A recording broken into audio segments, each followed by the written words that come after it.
J'ai été ces jours-ci à Garabandal avec ma sœur Mamourine, avec son mari, et puis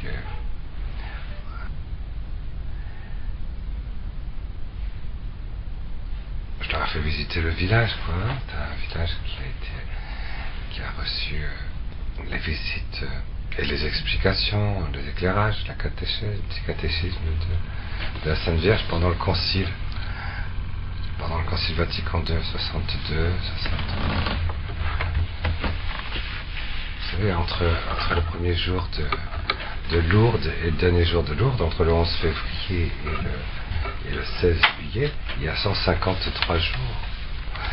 C'est comme Fatima, entre le 13 mai et le 13 octobre, il y a 153 jours. Là, à Garabandal, il y a 1290 jours. C'est le chiffre. 153, c'est le temps de l'Église. Ça représente l'Église, le temps de l'Église du pape. 1290 jours, on l'a vu en lisant l'Apocalypse, ça représente le temps de la grande tribulation. La grande purification, la grande épreuve, la grande... Et alors, il y avait 4 petites jeunes filles qui étaient comme ça soulevées par Notre-Dame du Mont Carmel. C'était Notre-Dame du Mont Carmel, c'est Notre-Dame, la Vierge du prophète Élie, la Vierge du Carmel, qui leur apparaissait, qui leur expliquait tout ça. Elle était très gentille avec eux. Elle était avec eux pendant 1290 jours. Elle était avec eux. C'est une prophétie, vous savez, parce que pendant le temps de la grande tribulation, pendant le temps de la très grande tribulation, du bouleversement de la terre, faut voir ce qui s'est passé dans ce village. C'est extraordinaire. Elle était là tout le temps, continuellement, à tel point que les gens s'y étaient habitués. Ils étaient tout surpris quand c'était fini. Ils étaient habitués. Et elle expliquait, elle faisait le catéchisme, etc. Elle disait, je parle à propos du pape. À cette époque-là, c'était le pape Jean XXIII. Le pape Jean XXIII. Le bon pape Jean. Le bon pape Jean. Quand il faisait une parole, il disait, comme je voudrais aller chez chacun d'entre vous, les malades, vous caresser, tout le monde pleurait. Quand le pape Jean parlait, Jean XXIII, Roncalli. Il avait une voix qui était très très touchante. Il était très touchant, c'est vrai. Il était très touchant. Il était très drôle aussi. Enfin, bref, elle disait, la Vierge disait, quand celui-ci va mourir, Jean XXIII, il y aura encore 3 autres. Et après, c'est la fin des temps. Oui. Après, c'est la fin. C'est la fin des temps. C'est bien, on arrive au chapitre 15, parce que justement, on arrive au chapitre 15 de l'Apocalypse. Ce sera quand, le chapitre 15 de l'Apocalypse? J'en sais rien, moi, j'ai rien dit hier. Mais, alors, c'est ça, comme c'est. Alors, donc, il y a eu Paul VI, Jean-Paul Ier, Jean-Paul II. C'est pour ça, vous savez, quand un pape va au ciel, c'est pas un drame. Mais ici, c'est un petit peu différent. C'est un petit peu différent, parce qu'après, c'est l'inconnu. C'est l'inconnu. Et vous connaissez le message le testament du pape Jean-Paul II, qu'on a fêté l'an dernier son 25e anniversaire de pontificat. Il a dit carrément, quoi. C'est incroyable, moi je trouve absolument inouï que personne ne l'ait relevé. Oui. Mais c'est tout de même son truc officiel, qu'on peut pas dire, un peu plus officiel, tu peux pas. Dit, nous n'attendons désormais plus qu'une intervention directe de Dieu. Excuse-moi, c'est le principe exactement contraire de toute la proclamation de l'Église depuis 2000 ans. Puisque proclamation de l'Église, c'est que Dieu passe par l'Église. Dieu passe par oui. Dieu passe par les saints. Dieu passe par des intermédiaires. Nous n'attendons désormais plus qu'une intervention directe de Dieu. C'est extraordinaire ça. Alors, ceux qui n'aiment pas Dieu, ils ont peur.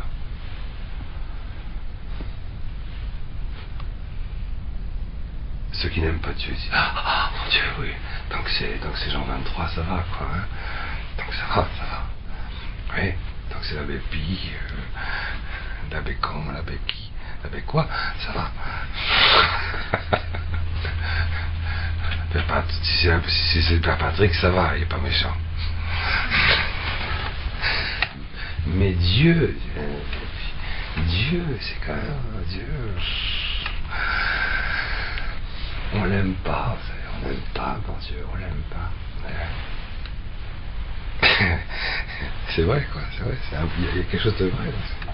À un moment, quand même, il faut bien que l'amour de Dieu s'exprime.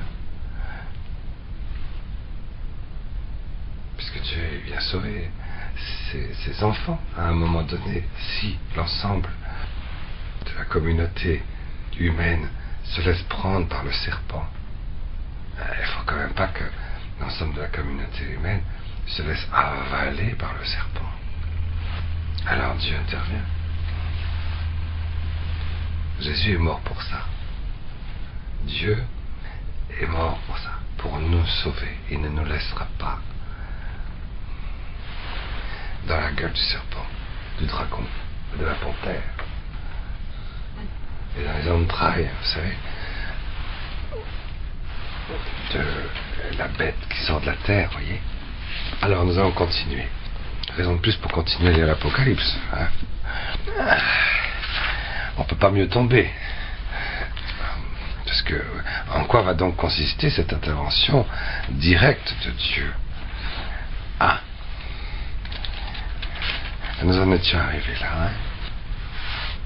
Nous en étions arrivés à ce fait que, ça y est, c'est l'heure. C'est l'heure. Et nous avons trois rédempteurs. Hein, nous avons trois rédempteurs. Dieu est notre rédempteur. Il y a un seul Dieu, mais il y a trois personnes. Le Père, le Verbe et l'Esprit Saint. Le Verbe a l'habitude d'épouser totalement sa moitié sponsale. Il a l'habitude de ça. Le Verbe, c'est une moitié. C'est tellement intime, le Verbe. Il ne cesse d'épouser celui dont il est la moitié. Ou dont il est l'entier, plus exactement. C'est pour ça que c'est automatiquement ce mouvement d'épouser tout le temps. Ça appartient à Jésus. C'est pour ça que c'est la deuxième personne de la Très Sainte Trinité qui s'est incarnée. Il ne cesse d'épouser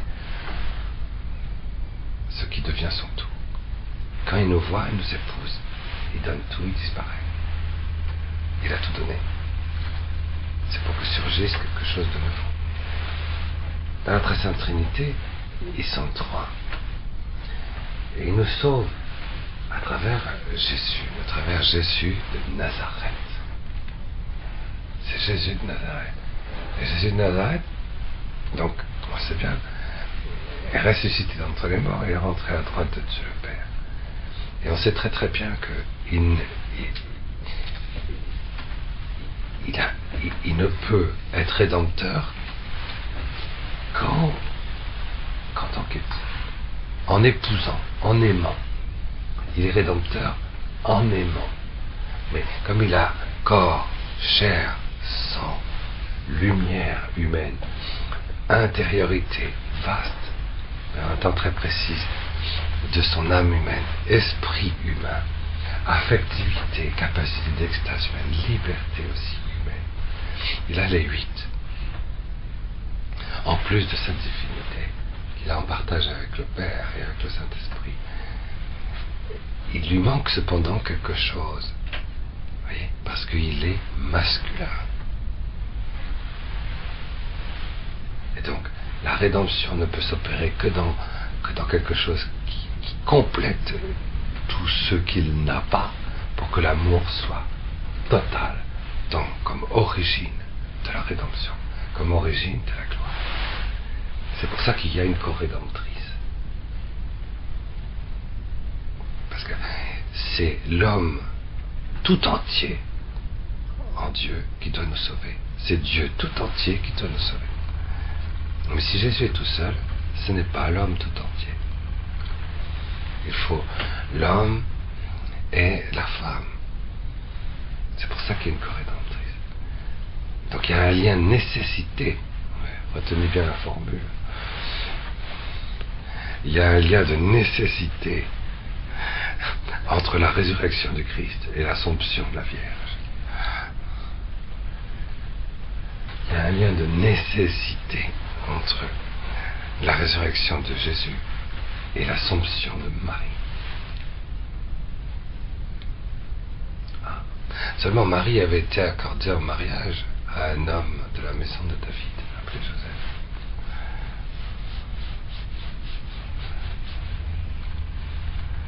Voilà. Et dans la Très Sainte Trinité, il y a un seul amour qui se donne, et il y a trois personnes. Et donc il manque encore quelque chose. Si on veut que ce soit avec toute sa gloire, que Dieu nous reprenne dans un amour nouveau. Voilà pourquoi il y a un lien de nécessité entre la résurrection de Jésus, l'Assomption de Marie, et la résurrection et la gloire de Joseph, la gloire du Père. Et ça, vous voyez, c'est ce que personnellement je verrais volontiers comme l'explication de ce qu'est le mystère de la coupe de l'Apocalypse. La coupe. On va un petit peu réfléchir, pas réfléchir, lire, parce que heureux celui qui lit, c'est-à-dire ceux qui entendent les paroles de ce livre. C'est l'heure, vous voyez, c'est ce qu'on avait vu au chapitre 14. Il est sorti du temple, c'est-à-dire du corps du Père. Le temple, c'est Jésus qui a dit, le temple, c'est la maison de mon Père. Il est sorti du temple, du corps, quelque chose de physique, du ciel, dans le ciel, glorieux, à l'intérieur du Père, quelque chose de physique, ça s'est ouvert, et est sorti une créature, un messager, qui a dit c'est l'heure. Jette la faucille. Extraordinaire, quand vous avez ça dans l'Épître aux Corinthiens, chapitre 15. Jésus s'est assis à la droite du Père, jusqu'à ce qu'il ait mis tous ses ennemis sous ses pieds. Et lorsqu'il aura mis tous ses ennemis sous ses pieds, il leur remettra tout ce qu'il a à son Père.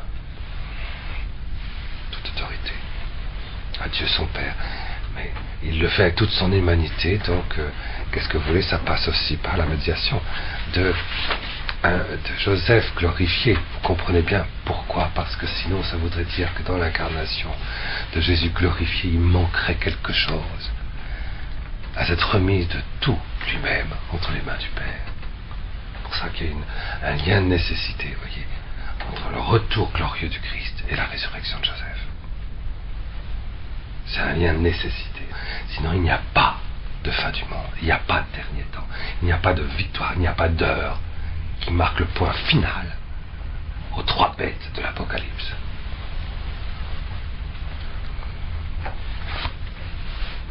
Ouais. Il faut comprendre quand même une chose. C'est qu'on est quand même dans un temps où on a finalement perdu beaucoup le sens du péché. Vous avez entendu parler du père Teilhard de Chardin, qui est un paléontologue et qui fait ce grand poème. Il veut montrer que le Christ, c'est le plérome, le Christ, c'est l'aboutissement, c'est la floraison de toute la création. Tout va s'épanouir dans le Christ. Tout s'explique dans cet épanouissement du Christ. La création, c'est le Christ. Et pour l'expliquer, il montre que finalement tout évolue vers cet épanouissement christique. Alors il est évolutionniste, comme vous le savez, et donc cet évolutionnisme qui montre que tout le christianisme se montre par le côté de la fin, et donc le Christ c'est la fleur, C'est le soleil de toute la création qui évolue vers ce soleil. Comme en étant attiré par une téléonomie extraordinaire. C'est un joli poème, mais c'est faux. Le monde évolue vers la bête. Si vous voulez savoir vers quoi évolue l'évolution, elle évolue vers le tartare. Et c'est pour ça que Dieu a pris chair pour nous sauver. Parce que si le monde évoluait tranquillement vers le plérome de la lumière christique, eh ben, pas besoin d'incarnation. Pas besoin de rédemption. C'est à cause de ça, vous voyez, c'est à cause de quelqu'un comme Théa de Chardin, à cause aussi de ceux qui l'ont poussé au point de vue théologique, qu'on va apprendre aux enfants, dans le catéchisme, que pourquoi avoir basé et enseigné, communiqué la lumière surnaturelle de la foi, l'amour de la très sainte Trinité dans l'unité, de la grâce sanctionnante, pourquoi le faire sur la base du péché? C'est terrible, quoi. Qu'est-ce que c'est que ce truc? C'est fini, pendant 2000 ans on a fait ça, il faut arrêter, quoi. Mais enfin, quoi, qu'est-ce que c'est que cette histoire où on va apprendre aux gens à se prosterner comme des esclaves, alors que le christianisme c'est la libération. Ah certes, il faut être humble, mais l'humiliation comme ça devant Dieu, mais Dieu ne nous humilie pas. Donc, ce qu'il y a de grand, Dieu, c'est le Christ. C'est ce qui fait fleurir dans la création. Il fait tout fleurir, tout glorifier. C'est ce qu'il nous donne qui est grand. C'est pas le fait qu'on ait fait le péché originel. Péché originel, c'est rien le péché originel. Alors, tout est basé. Alors, il y a le péché originel, vous comprenez? Alors, du coup, il est venu et puis il nous a sauvés. Et puis, il a été crucifié. Ça va pas, le Christ, ça va pas. Ne dites pas ça. C'est bien abaisser le bon Dieu, c'est abaisser le Christ, c'est abaisser la splendeur que le Christ apporte. Ce que le Christ apporte, c'est pas par rapport à notre petit péché à nous, comme. Alors, la grandeur du christianisme, la grandeur de Jésus, ça viendrait de notre péché. L'incarnation, tout ça, ça vient de notre péché. Eh ben oui. Eh ben oui. Eh oui. C'est pour ça que vous verrez que dans les paroisses, il faut supprimer, surtout pas parler de péché originel. Surtout pas. Ouais, ça vient de quoi? Ça vient de cette espèce de... que Dieu, il est là, il y a un péché, il s'en fiche. Il y a un péché, mais continue mon petit gars, de toute façon, je vais vers le plérome christique. Ce que vous faites n'a aucune espèce d'importance. Mais non, le péché est quelque chose qui blesse l'amour de Dieu lui-même dans son propre sein éternel. Donc un péché, c'est plus grand que la gloire christique de toute la création dans la balance. Un seul péché, ça a plus de poids, parce que le péché pénètre à l'intérieur de Dieu, parce que la création reste une œuvre ad extra. Et Dieu est plus grand que son œuvre, parce que le péché lui rentre, parce que Dieu nous aime. On a perdu le sens du péché. Et c'est ce qu'a dit ce pape, vous voyez, ce pape, qu'est-ce qu'il a dit? Il a fait pas mal de révolutions, hein, pas mal. Mais parmi les révolutions, voilà, il a dit maintenant que tout le monde sache que le péché est devenu une structure collective. Ça veut dire vous êtes tous possédés par le démon. Il a dit. L'humanité tout entière est entièrement engloutie dans la structure du péché. La culture de mort. Structure de péché, culture de mort. Et je vous assure que Pape Jean XXIII, il n'a pas dit ça. Hein. Pape Paul VI, il n'a pas dit ça. Même Pape Pie XII, qui était très gonflé, il n'a pas dit ça. Donc ça veut dire c'est la fin. C'est la fin, parce que le bon Dieu, ça c'est plus grave. Le bon Dieu, forcément, eh ben, il va venir, cette fois-ci, non pas tout seul, mais avec toute la gloire du trône céleste de la Jérusalem glorieuse, avec l'humanité intégrale glorifiée, puisque le péché est collectif, puisque l'humanité ne voit même plus le mal dans lequel elle est, il va falloir le faire sauter. Il va falloir faire sauter le mal. Mais le mal est à l'intérieur de l'humanité. C'est une structure de péché. Et qui va décider ça? Ils sont trois à décider. Et c'est le chapitre 14. Et sorti un ange de l'autel, un fils de l'homme apparut sur la nuée, et puis le temple s'ouvre. Il dit, voilà, c'est l'heure. Il y a un lien, si vous voulez, entre l'humanité intégrale glorifiée, Jésus, Marie et Joseph glorifiés, parce que, vous voyez, ils sont tous les trois dans une seule décision, une seule amour. Ce sont des co-rédempteurs et des co-glorificateurs. C'est ce qu'on avait vu. Vous voyez? Alors du coup, à partir de ce moment-là, écoutez, c'est formidable. Il y a le 7e signe qui apparaît. Et on clôture comme ça les 7 signes. Chapitre 15, je vis dans le ciel encore un autre signe, grand et merveilleux. L'Eucharistie, c'est un signe. Tous les sacrements sont des signes. Le sacrement de baptême, c'est un signe. Mais c'est un signe vivant, mais c'est un signe. D'ailleurs, tous les signes de l'Apocalypse sont des signes vivants. Ce serait un très joli travail à faire, ça. Quel est le signe du fruit du sacrement qui se cache derrière chacun de ces 7 signes? Et surtout ce dernier. 7 anges. L'ange parfait, l'ange absolu, portant 7 plaies, portant la plaie à l'état absolu. 7, ça veut dire absolu, vous vous rappelez de ça? La plaie totale. L'ultime. Les derniers, donc l'ultime, puisque ils doivent consommer la colère de Dieu. Et je vis comme une mer de cristal, je vous avais signalé ça. Je vis comme une mer de cristal mêlée de feu. Je signale qu'il y a 3 fois ça dans la Bible. Une fois dans le livre de l'Exode, quand le peuple d'Israël monte, ils sont terrorisés par la voix et le tonnerre de Dieu. Alors Moïse monte tout seul, mais il emporte avec lui 70 sages d'Israël.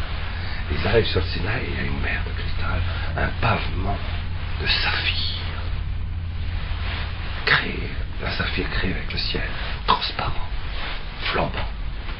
Et ils étaient là, et il y avait Adonai Elohim qui était là, sur le grand pavement d'Elohim.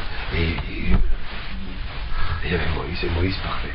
C'est dans le livre de l'Exode. L'Exode, chapitre 24, vous le savez par cœur, évidemment. C'est un grand lieu, ça, n'est-ce pas? Et à un autre moment, on l'avait vu, ça, le saphir, c'est bleu, vous voyez, un peu comme votre manteau, là, bleu, mais un bleu beaucoup plus intense, très transparent, mais très foncé. Et puis, comme je vous l'ai expliqué, très vaste à l'intérieur, très vaste. Parce que ce qu'on voyait un saphir sur un tourne-disque, c'est tout petit, tout petit, tout petit, tout petit. Donc, quand vous voyez un saphir dans l'Apocalypse, vous plongez-vous dedans. Et une fois que vous êtes plongé dedans, vous allez voir qu'il est plus vaste que les océans Atlantique, Pacifique, etc. C'est ça. Quand vous voulez faire oraison avec l'Apocalypse, mettez-vous dans le saphir. C'est solide, un saphir. Mais comme c'est enflammé, eh ben, il est subtil. Il est solide, mais il est subtil. Et comme il vient de la gloire, il vous donne l'agilité. Donc vous êtes dans la vastitude du saphir. C'est beau ça, hein? Et puis vous avez le sardoine qu'on avait vu dans l'Apocalypse. Le sardoine, le trône du Père, le corps glorieux de Joseph. La sardoine, c'est du verre. Ah, et là, ici, la mer de cristal, transparent. Extraordinaire le cristal. Le cristal, c'est comme du diamant, mais très, très, très, très, très fragile. Et ça sonne. Et puis c'est vague, et puis c'est plein de feu. Avec, quand vous mettez du bleu, voyez, avec une mer de cristal, de diamant, c'est l'Immaculée Conception, hein, glorifié évidemment, vous avez bien compris, rempli de feu, rempli de Saint-Esprit. Vous mettez avec du jaune, ça donne du vert. C'est beau ça, hein, ça donne du vert. Et la flamme a consumé, c'est pour ça qu'il y a des petites taches, il y a des taches partout. Dans le sardoine du trône du Père. C'est pas du tout des taches sales, hein, c'est des taches des taches nocturnes. Parce que la nuit est intégrée. Voyez. Alors c'est magnifique, hein, comme une mer de cristal mêlée de feu. Et ceux qui ont triomphé de la bête, de son image, du chiffre de son nom, debout, près de cette mer de cristal, debout sur cette mer de cristal, sûrement fausse traduction. S'accompagnant des harpes de Dieu, il chantait le cantique de Moïse, serviteur de Dieu, le cantique de l'agneau, en disant: grandes, merveilleuses sont tes œuvres, Seigneur Dieu maître de tout. Justes et droites sont tes voies, ô roi des nations. Qui ne craindrait, Seigneur, et ne glorifierait ton nom? Car tu es seul saint, tous les païens viendront se prosterner devant toi, parce que tu as fait éclater tes jugements. Et c'est le cantique de Moïse qu'il y avait quand ils ont traversé la mer Rouge, que tous les Égyptiens étaient engloutis. Le cantique de Marie, la sœur de Moïse, et d'Aaron. Chantez le Seigneur, car il a fait éclater sa gloire. Vous vous rappelez de ce chant? Ça, c'est le chant de victoire, ça y est. À partir du moment où on a repéré la voie de la Sainte Famille glorieuse, et que c'est l'heure, on sait que c'est l'heure, on peut se redresser sur la mer de cristal. Nous, qui ne nous sommes pas laissés marquer par le chiffre de la bête, au nombre de son nom. Là, il se dresse, la victoire est arrivée, c'est l'heure. Et c'est par la médiation de ceux qui sont sur la terre et qui répondent par des chants de victoire à l'heure tragique, n'est-ce pas, qu'il peut y avoir l'ouverture du chapitre qui vient. Ma vision se poursuivit. C'est pourquoi, c'est après cela que ma vision se poursuit. Vous voyez, c'est beau ça. C'est l'église du ciel, Jésus, Marie, Joseph, l'église de la terre, vont à la rencontre l'un de l'autre, et du coup, le signe, le 7e signe, le fruit de tous les sacrements, le fruit parfait de tous les sacrements, va pouvoir enfin se dévoiler. Le 7e signe. Donc le sacrement parfait, le fruit absolu de tous les sacrements, de toutes les présences réelles, de toutes les présences efficaces, de toutes les présences fécondes de Dieu. Il a besoin de l'église de la terre, de l'église du ciel. Après quoi ma vision se poursuivit. Au ciel s'ouvrit le temple. Ah, voilà, ça recommence. La tente du témoignage, ça recommence. Vous voyez, c'est le temple. Vous rappelez-vous toujours, le temple, c'est la maison de mon Père. C'est Jésus qui l'a dit. Ah, la maison de mon Père qui s'ouvre. La demeurance glorieuse du Père qui s'ouvre. D'où sortir 7 anges avec les 7 plaies. C'est de là, c'est eux, la gloire glorieuse. Que va sortir ces 7 plaies, cette plaie parfaite, cette plaie glorieuse. Et en même temps la créature parfaite qui les porte, vêtue de robes de lin pur. Vêtue de robes de lin pur. Le lin pur, ceinturé avec dans l'or. C'est un sacerdoce virginal de contemplation pure.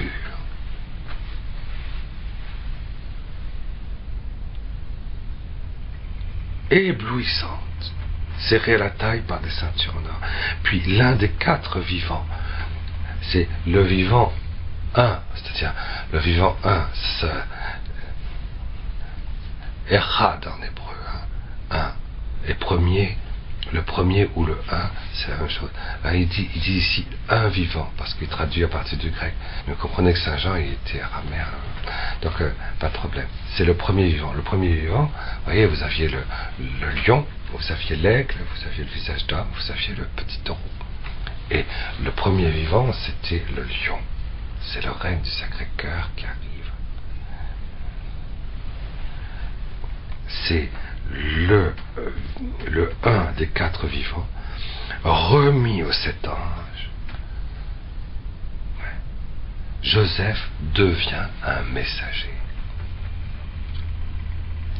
La paternité de Dieu va faire entendre sa voix de manière absolue et il lui remet les 7 coupes en or. Donc la coupe en or, c'est l'amour. L'or, c'est l'amour. L'amour à l'état pur. Et la coupe, c'est ce qu'il contient. Ah, alors évidemment, on me dirait, et ici, il faut s'arrêter sur le symbolisme de la coupe. Parce que ça va conditionner tout le reste, évidemment. C'est à cause d'ailleurs de ces 7 coupes en or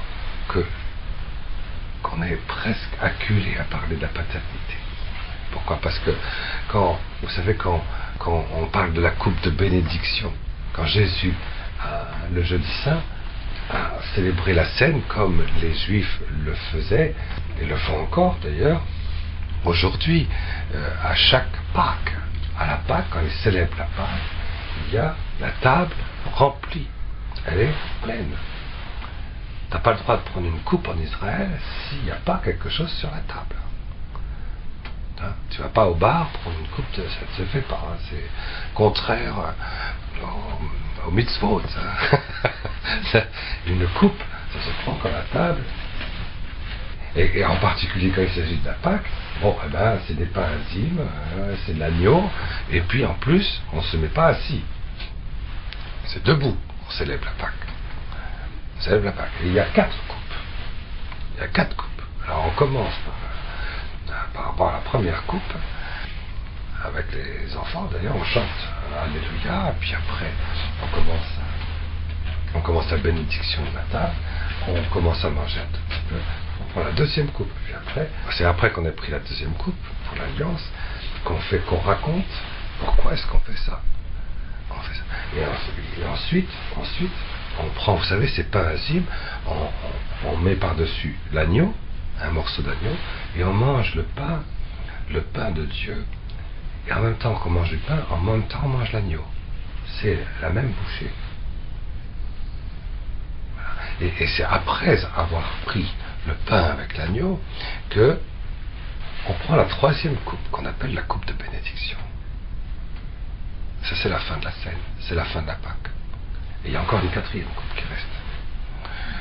Et il y a aussi, au bout de la table, un pain azime, un pain sans levain, auquel on ne touche pas. La coupe non plus, on n'y touche pas. La coupe, ça se dit kos. Kos, K-O, Samet. Kov, Vav, Samet. Kos. La coupe. Et il y en a une qui est là-bas. Et alors, et puis on se quitte. Mais avant de se quitter, parce que pourquoi? Parce que c'est le pain réservé au Messie. C'est le pain réservé au Christ. Et c'est la coupe réservée. Et attention, tu n'as pas le droit de prendre la coupe s'il n'y a pas au moins 3 hommes masculins. Il faut qu'il y ait 3 pères.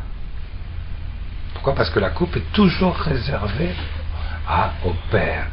Et donc, si le pain est réservé au Messie, la coupe est réservée au père.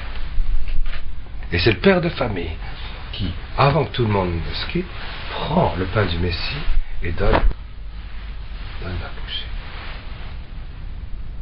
Mais la Pâque est déjà finie. Vous voyez, on a chanté le Hallel, on est en train de se quitter, et avant de se quitter, hop, comme si on rattrapait in extremis quelque chose, que de toute façon, cette fois-ci devient symbolique de ce que fera le Messie. Et la coupe, vous voyez, est réservée au Père. Et c'est ce qu'on dit quand on dit la messe, on dit Jésus, après avoir lavé les pieds de ses disciples, et il remit son linge à sa ceinture, et il leur dit, comprenez-vous ce que je vous ai fait? Et puis après, il prit le pain, c'est-à-dire son pain, le pain du Messie. Il s'est remis à table. Il s'est remis à table. Vous voyez ça? Jésus s'est remis à table. C'est l'anachronisme parfait. Et ça ne se fait pas, vous voyez. Il a pris le pain, il a dit, ceci est mon corps. Puis après, à la fin du repas, il prit la coupe remplie de vin. Ouais, et puis il leur a donné. Ouais, comme il est sur la bouche, ça date depuis Moïse. Hein.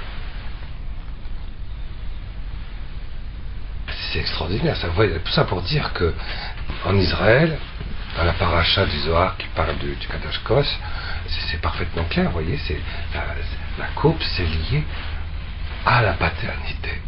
C'est la paternité qui contient. Donc, il y a quelque chose dans l'humanité paternelle de Dieu, en Dieu, qui est en même temps le temple, puis qui est en même temps la cuve, qu'on avait vu au chapitre 14, puis qui est en même temps la coupe. Dans la coupe de bénédiction, on doit respecter 10 préceptes. Je sais pas si mais c'est intéressant à remarquer. Il faut que la coupe déborde. Il faut que la coupe déborde pour que le vin qui est dedans purifie. Il faut qu'elle soit entièrement pure. Il faut qu'elle soit portée par quelqu'un de totalement pur.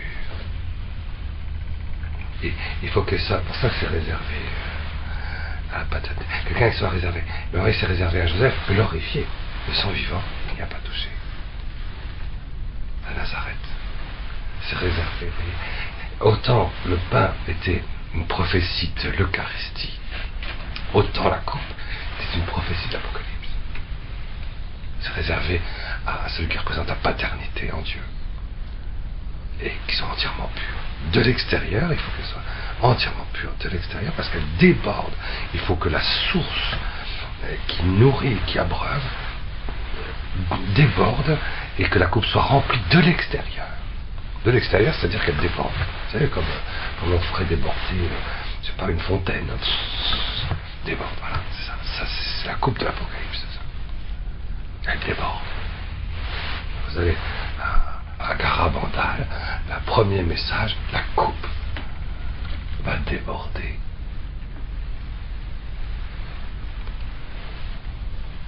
En 1962, la coupe va déborder.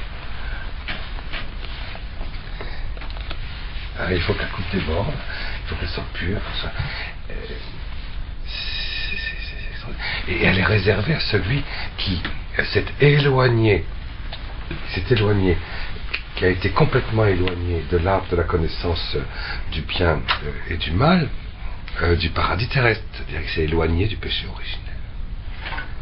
Et qu'il est entièrement abreuvé par l'arbre de vie. C'est marqué ça dans le paracha du Zohar, sur la coupe.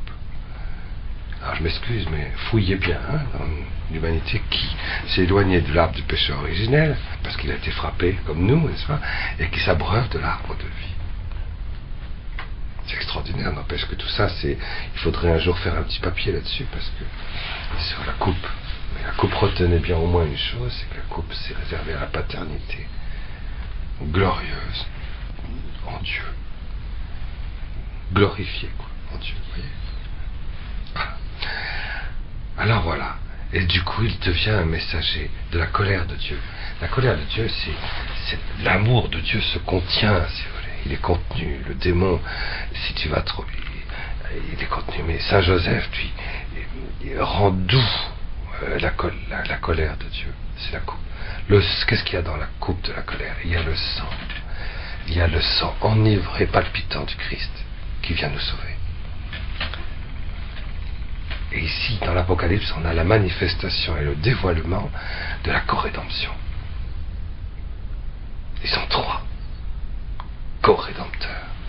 Et quand ils sont 3 co-rédempteurs, alors à ce moment-là, le sang miséricordieux de Dieu, la colère de la miséricorde, c'est beau aussi le Saint-Père expire pour le dimanche de la miséricorde, la colère de la miséricorde.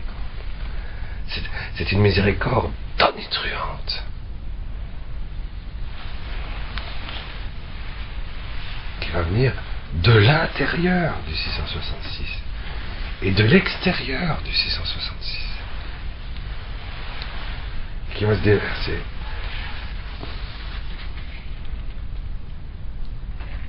rempli de la colère de Dieu qui vit pour les siècles des siècles. Et le temple alors se remplit d'une fumée gloire, hein, voyez, un kabod, enfin je voyais la nuée, voyez, d'une nuée, produite par la gloire de Dieu et par sa puissance, en sorte que nul ne put y pénétrer jusqu'à la consommation des 7 fléaux, des 7 anges.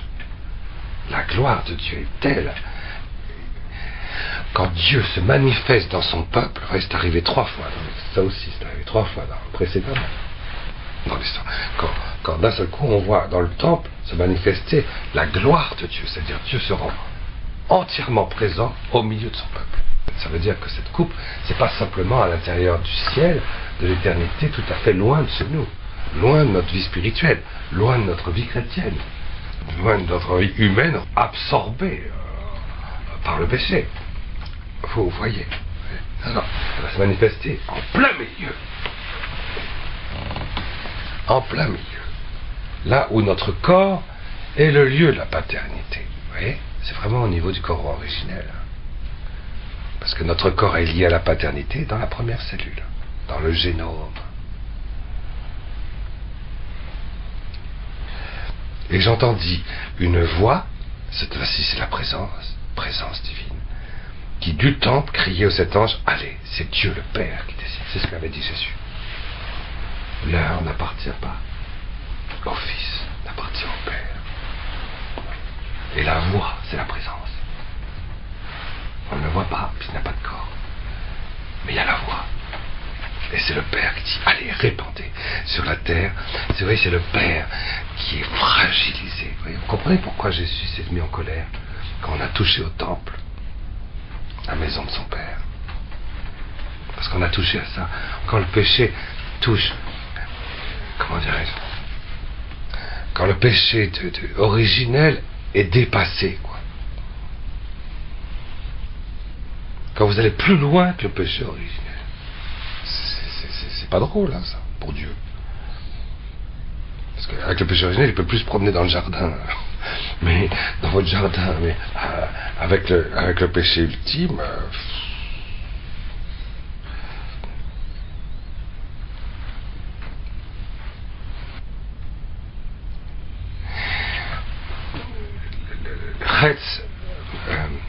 l'arbre de vie, c'est Retz Haïm. Haïm, c'est la vie. C'est la vie sur vie. C'est une vie surabondante. C'est une vie qui ne s'arrête pas. Immortelle, éternelle. Le Retz Haïm. Le Retz Tovara, c'est l'arbre de la connaissance du bien et du mal. Bon, ben, quand l'homme, il se trouve que Saint Joseph, puis ça y est, il est passé avec la coupe dans le débordement de l'arbre de vie. Donc il y a quelque chose de physique du corps humain qui se trouve dans la sainteté de la première personne de la très sainte Trinité, qui elle-même est unie avec les 3 corrédempteurs glorieux qui sont présents à chaque création d'être humain. La paternité de Dieu est présente dans le corps de l'homme. Et si on fait exploser 666, va si loin, j'allais dire, que pour être pleinement lui-même, il fasse exploser les limites du péché originel. Pour aller jusqu'à la transgression du Retzaïm, de l'arbre de la vie. La paternité de Dieu est directement concernée. Avec le coup de lance, on avait fait rentrer à l'intérieur de l'épouse et la mort, un coup mortel dans le Verbe de Dieu. Et là, ici, c'est la paternité de Dieu. Vous voyez, on ne peut pas agresser la paternité de Dieu. Je suis tout à fait d'accord. Quelqu'un m'a écrit une lettre. On ne peut pas agresser la paternité de Dieu. Il est inagressable. On ne peut pas agresser, c'est vrai. Mais il ne faut pas oublier qu'il y a Joseph, Jésus, Marie glorifiée. Et que la paternité de Dieu sera présente dans leur gloire. Et que la gloire, il y a un changement qui s'est opéré dans la créateur de Dieu, à chaque création d'être humain, depuis qu'il y a l'intégralité de l'humanité intégrale glorifiée. Et il y a la paternité glorifiée de Dieu à travers Joseph, à travers Jésus, à travers Marie. C'est vrai. Et là, il y a une agression. Ça, le Père ne peut pas supporter ça. Il ne peut pas le supporter parce que ça voudrait dire que toute l'humanité serait contrainte, obligée, c'est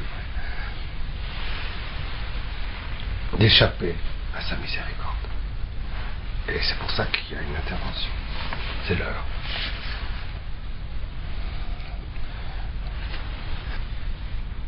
Allez, répandez sur la terre les 7 coupes de la colère de Dieu. Et le premier s'en alla répandre sa coupe sur la terre.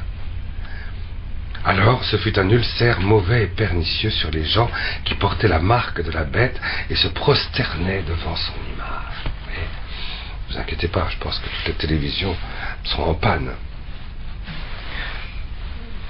Ceux qui se prosternent devant leurs images.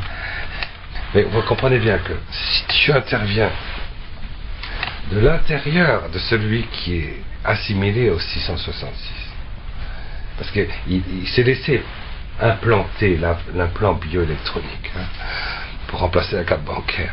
Ça, c'est un côté extérieur, mais n'empêche que ça correspond à tout un attirail, c'est tout un éventail de choses, comme je vous l'ai déjà expliqué. Mais une fois qu'on est assimilé au 666, le Seigneur va intervenir. Tu ne peux pas enfermer les gens, tu ne peux pas enfermer un volcan en éruption.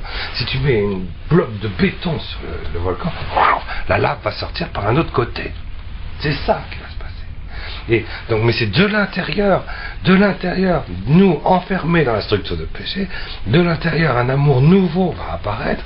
Mais si je ne suis pas en état de grâce sanctifiante, si je ne suis pas, tout en étant dans le 666, si je ne suis pas dans le 888, si je ne suis pas dans les trois blancheurs, eh ben, cet nouvel amour de Dieu va faire boursoufler le 666.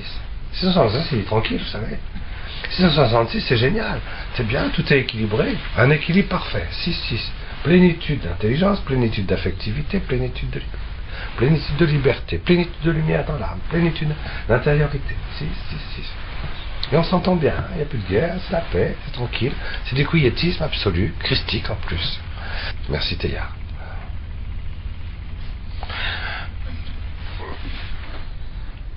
Mais si, avec ça, tu agresses l'humanité intégrale glorifiée, Jésus, Marie, puis l'époux de l'Immaculée Conception et le Père glorieux de Jésus, ça c'est pas possible. Alors du coup, Dieu va donner un amour fou à partir d'eux. Il va ouvrir les portes et ça va prendre beaucoup de volume, si vous voulez. Ça va prendre du volume. Mais si tu n'aimes pas Dieu, ce volume, il faut bien qu'il prenne sa place. Et ça va faire du coup des cloques, des ulcères. Ça va sentir mauvais. Tu vas sentir mauvais, ça va être visqueux, ça va être ulcérique, etc. C'est ça, la première coupe, la première manifestation de l'amour de Dieu. Si elle se manifeste à travers de gens qui se sont associés, voyez, qui se sont associés à leur pédérastie, voyez. Ils se sont associés, ils sont identifiés à ça. Ils sont identifiés au péché. Pour eux, c'est normal. Le péché, c'est rien. Dieu est plus grand que ça. Et moi aussi. Donc faisons-le. Donc il n'y a pas de problème. Dieu est plus grand que ça, moi aussi. Et je peux y aller, il n'y a pas de problème. C'est rien. Dieu est plus grand que ça. Et qu'est-ce que vous faites là? Ah oui, mais attends. Et l'amour, qu'est-ce que tu en fais aussi? Attends, tu as de l'amour quand même aussi. Oh. Tu peux pas agresser comme ça l'amour éternel de son fils, de son épousée. C'est pas possible. Glorifié en plus. C'est pas possible, tu peux pas faire ça. Tu peux pas crucifier la paternité glorieuse de Dieu. Dans la chair, non, tu peux pas faire ça. C'est pas possible. Ça voudrait dire que ce serait pas possible. Alors du coup, il va donner un amour nouveau, paternel. Et cette lumière va donc... C'est bien ça, vous voyez. Du coup, on va voir qu'en fait, notre tranquillité lumineuse de compassion, d'affectivité plénière repliée sur elle-même et d'intelligence du solipsisme transcendantal, puisque c'est les trois caractéristiques de la bête, vont d'un seul coup te déranger. Tu vas voir le mal qui est en toi. Tu vas voir la vraie face des choses. Que c'est vraiment de l'ipsolipsisme transcendantal. C'est-à-dire, quoi. Tu vas le voir au niveau de l'affectivité, tu vas le voir au niveau de la liberté, tu vas le voir au niveau du corps, tu vas le voir au niveau de la chair, tu vas le voir. C'est une espèce d'avertissement. C'est un avertissement. Parce que vous savez, en enfer, les gens qui disent comme ça, moi je m'en fiche si je vais en enfer, si c'est comme ça, c'est pas mal. Ah ouais, je passe à travers le tunnel, Hein, d'ailleurs, je fais quelques expériences avant en loge pour voir comment on fait, hein, en amorce, tout ça. Je passe à travers le tunnel et je me retrouve dans le plasma de la lumière cosmique, avec sur toutes les toboggans de puissance interplanétaire, la lumière, la compassion, l'amour, l'unité, le plasma, le tout, machin, truc. Voilà, la perte d'identité de tout le monde dans un amour unifié, n'est-ce pas? Quel amour, hein, ça. Et quelle lumière, ça. Moi, je préfère pas trop savoir, quoi. Hein. Et puis, ça me plaît, moi, ça. J'ai pas tellement envie d'aller prier, me retrouver dans la lumière de gloire de Jésus. D'ailleurs, Jésus, ce mot-là, j'aime pas trop. et puis, c'est pas. Et puis, il faut passer par la porte étroite, quand même, des commandements d'un amour qui fait que je suis obligé de sortir de moi-même, de me dépasser tout le temps de moi-même. Donc je veux pas d'un amour où je me dépasse moi-même. Autrement dit, je veux pas d'amour du tout. Parce qu'un amour qui se dépasse pas soi-même, ça s'appelle de l'égoïsme. Un amour, oui. Eh oui, un amour qui refuse la croix, c'est comme un boulanger sans farine. C'est pareil. Moi, je veux un amour sans souffrance. Ouais, non. Tu peux pas. Oui, c'est pas possible. Alors, donc, qu'est-ce que je disais? Ben oui, il va y avoir des ulcères. Ça, mais c'est un avertissement parce que quand on sera en enfer, enfin, peut-être pas vous, quoi. Enfin, je sais pas, mais, enfin, faites comme vous voulez, hein, mais mais quand on sera en enfer, qu'est-ce qui se passe en enfer? Vous croyez que Dieu va dire, ils sont en enfer, je les aime plus? Bien sûr que non. D'abord, il nous ressuscitera avec le corps. Un corps de péché, une âme de péché, tout ça. On n'y aura pas renoncé, on n'aura pas voulu sortir de nous-mêmes. On s'est identifié, ça, on l'aime. On est tout à fait d'accord avec le démon, on comprend pourquoi il s'est révolté, parce qu'au moins comme ça, il est magnifié. Et on est tout à fait d'accord, et pas question qu'on demande pardon. Pourquoi? Moi, tout ce que j'ai fait, c'était très bien. Il n'y a aucune raison. Dieu n'a rien compris. N'est-ce pas? Mais Dieu continue à nous aimer. Mais l'amour de Dieu, c'est du feu. Vous savez, l'amour de Dieu. Il brûle tout. Donc il continuera à nous aimer. Vous savez, c'est de la coupe de l'extérieur et de l'intérieur. La coupe de la paternité amoureuse de Dieu. La colère de l'amour de Dieu. Si je l'ai rejeté de l'extérieur, il continue à m'aimer de l'intérieur, il continue à m'aimer de l'intérieur, vous inquiétez de l'extérieur, vous savez pas. C'est normal ça.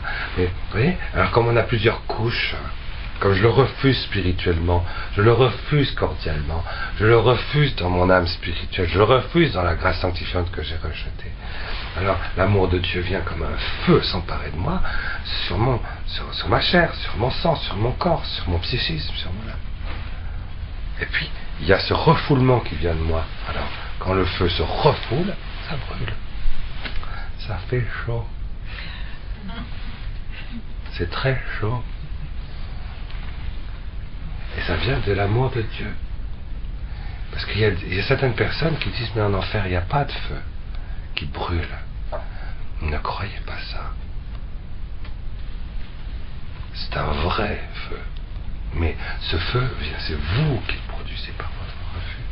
Parce que ça fait comme c'est un retour. Enfin, tu peux pas demander à Dieu de supprimer son amour. C'est pas possible. Alors si Dieu n'aime pas les hommes qui ont choisi la réprobation, c'est-à-dire la plus grande partie, à ce moment-là, s'il ne les aime pas, effectivement, il n'y a pas de feu en enfer. Prenez l'équation comme vous voulez. Moi, je peux vous dire que Dieu continue à les aimer. Et il y a donc du feu. Il brûle.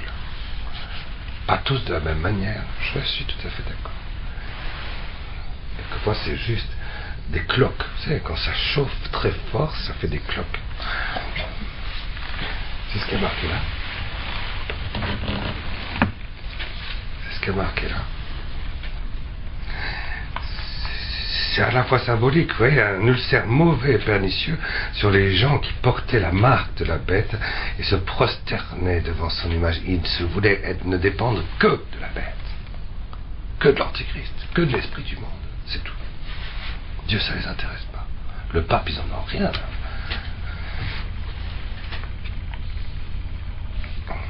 Lui, avec sa culture de mort, structure de péché, sacré polonais. Ouais. Alors, ce que dit Notre-Dame de la Salette aussi, que je vous ai lu la dernière fois, les prêtres, malheur aux prêtres et les ministres de mon fils, ils sont devenus des cloaques d'impureté. Malheur, des cloaques d'impureté. Des cloaques d'impureté. Vous savez ce que c'est qu'une cloaque? Un cloaque. Vous avez déjà vu? Je vous montrerai des photos la prochaine fois, s'il vous plaît.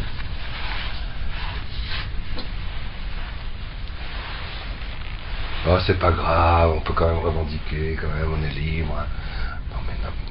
Ça va loin, hein. Vous voyez? Vous voyez? Et le deuxième répandit sa coupe dans la mer.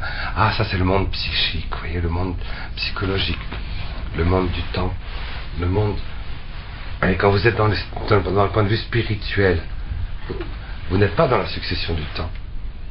Dès que vous rentrez dans le monde psychique ou métapsychique, vous rentrez dans quelque chose qui se multiplie à l'infini, qui peut se multiplier à l'infini. L'imaginaire, c'est l'imaginaire qui produit les choses à l'infini. Vous aimez quelqu'un un petit peu, puis vous nourrissez dans votre imaginaire, et puis 10 minutes après vous l'aimez à l'infini. C'est à cause de l'imaginaire, c'est pas la réalité. Vous l'aimez juste un petit peu. L'imaginaire, c'est la multiplication quantitative, c'est pas une multiplication affective, c'est pas une multiplication du cœur, c'est pas une multiplication qualitative, c'est même pas une multiplication extatique et encore moins substantielle. C'est pas du tout un amour personnel, mais c'est vrai, il faudrait expliquer ça aux adolescents, parce que les adolescents, s'ils comprenaient ça, ils feraient attention, hein.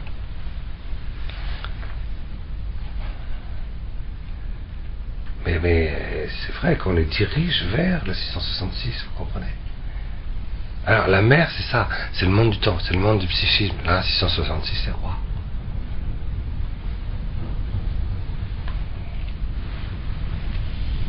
Le monde de la quantité. Alors ce fut du sang, on aurait dit un meurtre, et tout être vivant mourut dans la mer.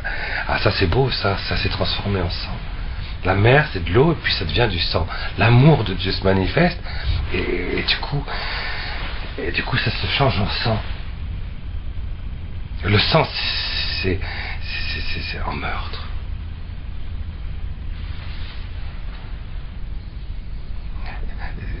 Si on est dans le 666, cette manifestation de l'amour de Dieu va se traduire en soif de sang, mais aussi en soif de donner sa vie.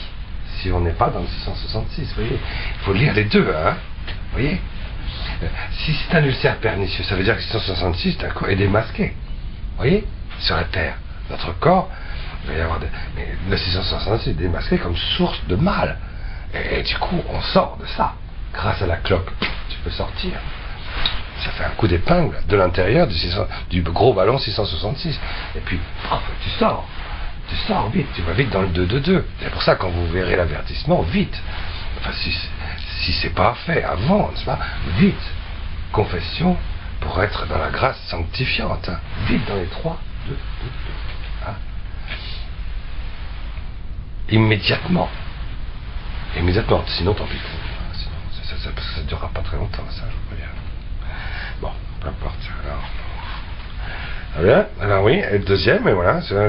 Et le troisième répandit sa coupe dans les fleuves et dans les sources. Alors ce fut du sang, même dans l'eau, même dans les sources, même dans les fleuves. Vous voyez, les trois formes de l'eau.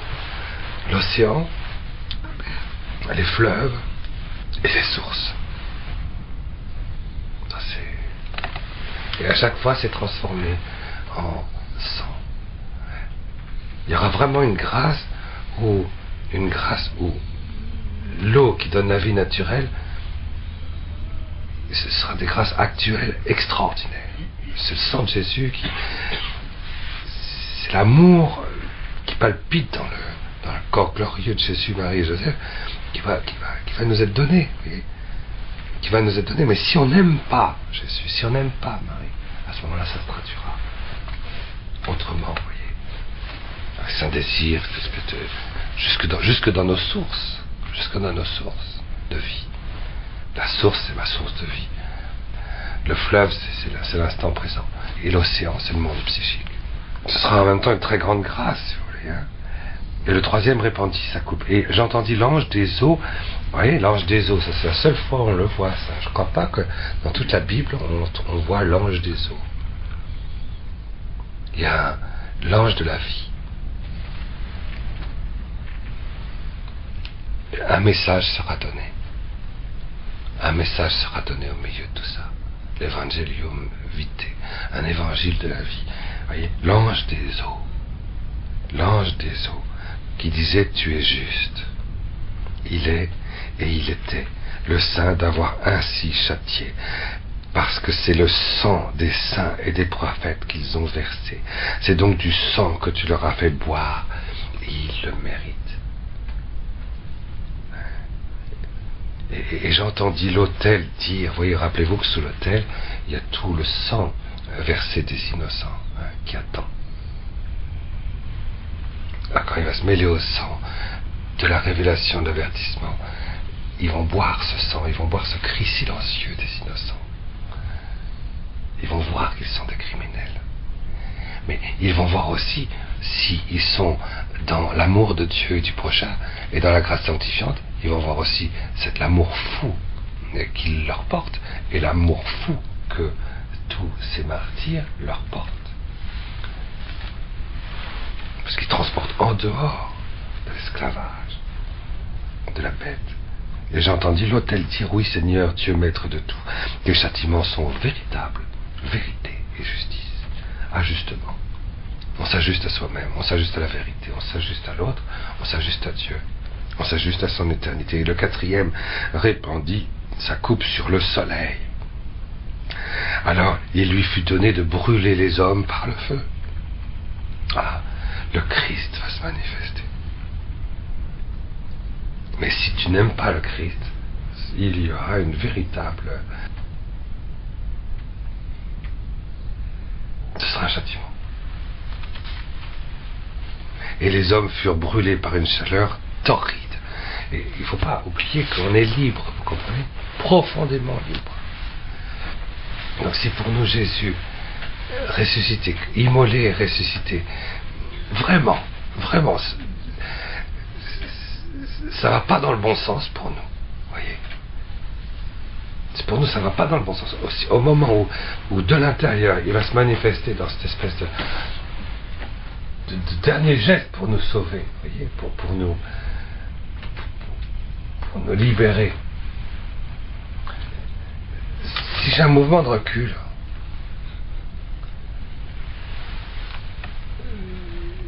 je suis responsable de l'humanité, je suis responsable de mon humanité. Ça va provoquer, et ça je le crois volontiers, je ne pense pas que ce soit une chose seulement symbolique. Ça va provoquer une chaleur torride dans l'atmosphère.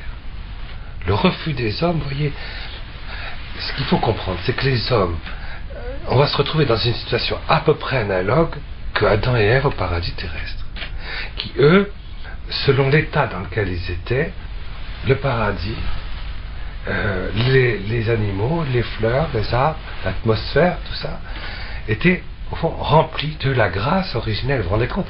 La grâce, c'est surnaturel et c'est divin. C'est pas naturel, la grâce. C'est divin. C'est divin. Donc les plantes avaient de la grâce, étaient irriguées dans leur sève par une grâce originelle, une grâce divine, surnaturelle, sanctifiante. C'était des fleurs saintes. Les animaux aussi. C'était des animaux saints à cause d'Adam. Mais dès que l'arbre, le Haïm, va manifester son message, vous comprenez que s'il y a un refus, ce message de chaleur, ce message de gloire, ce message de oui, du ciel à la terre, quoi, va se transformer forcément en chaleur torride. Et c'est réconfortant parce que ce ne sera pas un embrasement effrayant, donc ça prouve que quand même la majorité quand même des hommes vont se convertir quand même. Mais je pense qu'il y aura effectivement des brûlures de chaleur torride. Mais loin de se repentir, en rendant gloire à Dieu, ils blasphémèrent le nom du Dieu qui détenait en son pouvoir de tels fléaux, de telles plaies. Et ça, c'est la fécondité de la plaie glorieuse de l'agneau. Et bien ceux qui sont dans le 666 et qui y tiennent, parce qu'ils ont fait un pacte avec, et puis on voit pas, ils vont serrer des dents, même devant l'évidence, on va quand même pas donner à croire que c'est les cathos qui avaient raison. Quand même. Rien qu'à cause de ça, tu vois. Je suis sûr que rien qu'à cause de ça, il y en a plein qui vont dire non. Uniquement à cause de ça, par orgueil, quoi. Quand on les a humiliés tout le temps, ils se sont toujours laissés faire. Et d'un seul coup, il faudrait qu'on reconnaisse qu'il faut glorifier Dieu. Ah non, vraiment. Et le 5e répandit sa coupe sur le trône de la bête. Alors son royaume devint ténèbres, et on se mordait la langue de douleur. Le trône de la bête.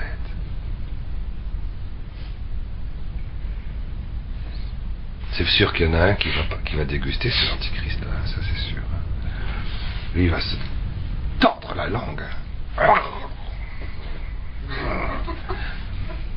Mais loin de se repentir de leurs agissements, et la cité aussi, vous comprenez, tous les Illuminati, de la pieuvre noire, qu'est-ce qu'ils vont faire? Est-ce qu'ils vont dire, moi je veux mourir martyr, moi je sors de la pieuvre noire et je veux mourir martyr? Attends, tu sors de là, ah ben, ils vont choisir le martyr? J'espère pour eux, mais loin de se repentir de leurs agissements, les hommes blasphémèrent le Dieu du ciel sous le coup des douleurs, c'était plaie. Ils vont voir ce qu'ils se produisent en l'état, ils vont voir tout le mal qui se fait dans le monde, et qui les frappe d'abord, eux en premier au passage d'ailleurs, et ils se convertiront quand même pas. C'est-à-dire qu'ils vont voir que finalement, le mal qu'ils font, ils le savaient qu'ils faisaient du mal, mais là cette fois-ci, ils vont le ressentir, l'éprouver et le voir, et ils n'y renonceront toujours pas, même que ce soit sous leurs yeux, l'évidence qu'ils en sont la source, qu'ils en sont le canal, et qu'ils en sont l'océan. Et le 6e répandit sa coupe sur le grand fleuve Euphrate. Alors ses eaux tarirent, livrant passage au roi de l'Orient. La guerre. Il va y avoir une guerre, la dernière guerre mondiale. Puis de la gueule du dragon, et de la gueule de la bête, et de la gueule du faux prophète, vous voyez les trois, je vis surgir 3 esprits impurs, comme des grenouilles. Donc, à cause de ceux qui ne renoncent pas à cette alliance explicite avec la bête, avec le dragon, avec l'Antichrist, et donc avec Satan. Alors à ce moment-là, ça va être possible qu'il y ait une nouvelle infestation diabolique, nouvelle, vous voyez, 3 esprits impurs. Et de fait, ce sont des esprits démoniaques, des faiseurs de prodiges, qui s'en vont rassembler les rois du monde entier pour la guerre, pour le grand jour du Dieu maître de tout. Voici que je viens comme un voleur. Heureux celui qui veille et garde ses vêtements, vêtements c'est les sacrements, pour ne pas aller nu et laisser voir sa honte. Ils les rassemblèrent au lieu dit en hébreu Armageddon. Et le 7e répandit sa coupe dans l'atmosphère. Ah, il ne restait plus que ça, tiens. Alors, partant du temple, une voix clama, ça en est fait. C'est la 7e. C'est l'ensemble, c'est le cosmos tout entier. C'est le diaphane cosmique. Et alors ce furent des éclairs, et des voix, et des tonnerres. Ça, c'est l'Esprit Saint. L'Esprit Saint est envoyé. Voyez, la voix du Père se fait entendre. Les 6 premières coupes, c'est la miséricorde du Christ qui délivre de tout, qui fait que tout le monde peut reprendre sa liberté face à celui qui les a rendus esclaves. Et du coup, quelques-uns se ressaisissent d'un esprit démoniaque triple pour pouvoir œuvrer explicitement